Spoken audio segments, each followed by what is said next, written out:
Comme on avait demandé une fois à l'Admor Emtsaï, juste après la Ptira, après que l'Admor Emtsaï, après que l'Admor Zaken il est niftar, juste après on a demandé à l'Admor Emtsaï, ton père en 2 mots, qu'est-ce qu'il a cherché toute sa vie?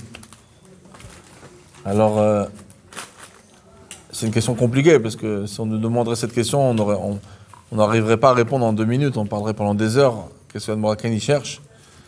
En tout cas, lui, l'Admor Emtsaï, il a donné un machal, qui est connu. Il a dit qu'à l'époque, il y avait des gouverneurs, des paritim, et ils n'étaient pas toujours des gars sympathiques.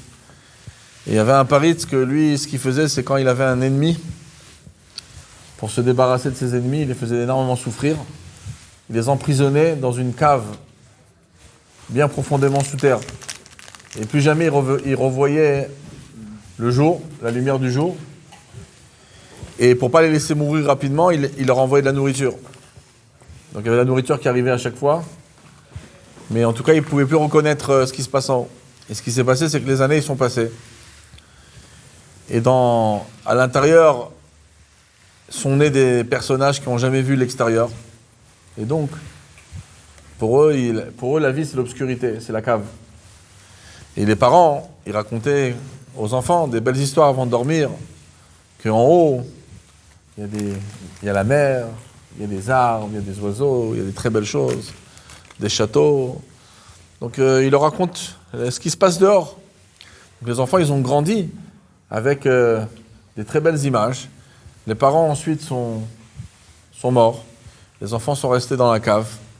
Et là, il y a 2 groupes qui se sont formés là-bas.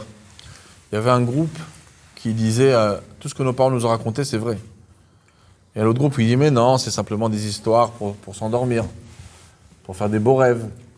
Mais ça n'existe pas, les couleurs, le soleil, la mer, tout ça, ça n'existe pas. Stam, c'est des Bob et Maïs, des histoires de grand-mère, mais c'est pas sérieux.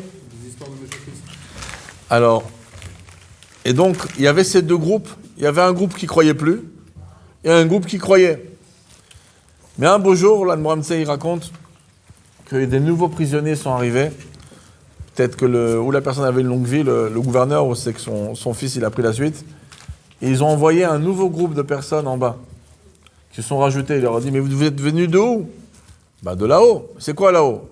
Là-haut, les oiseaux, la mer, tout. Tout ce que les parents ils avaient raconté. Et donc, eux, ils viennent de là-bas. Alors, le Admor Emtsaï, il a dit, maintenant, dans cette cave, il y a 3 façons de voir différentes. Il y a 3 groupes dans cette cave. Il y a un groupe qui ne croit pas. Il y a un groupe qui croit. Et il y a un groupe qui sait. Et mon père, l'Admor Zaken, toute sa vie, il a œuvré pour qu'on fasse partie du 3e groupe qui sait. Pas simplement qu'on a Emouna, Akadosh Baruch Hu, mais que ça soit limpide et clair. Et comme on dit que l'Admor Zaken, une des définitions qu'on lui donnait, c'était qu'il voyait de la Elokout de partout. Et c'est ça, Shaykhut Vemouna. Tu regardes le monde, au contraire, le monde c'est un machal, pour mieux comprendre le bitoul de l'unité de Dieu, comment le Or HaShemesh, il est Bashemesh. Il va utiliser Dafka Leolam Dvar Hashem Nitzav Bashamayim. Il va voir que le monde, il n'a pas de Metsiout, sa seule existence, c'est la divinité, puisque c'est une création de ex nihilo, donc ça tient sur rien. Donc si ça tient uniquement par la parole de Dieu, tu ne peux pas dire que la chose, si tu dis que la table, elle existe, c'est impossible, puisque sa nature, c'est de disparaître. Et la seule chose qui la maintient, c'est la parole divine, des 10 paroles de la création.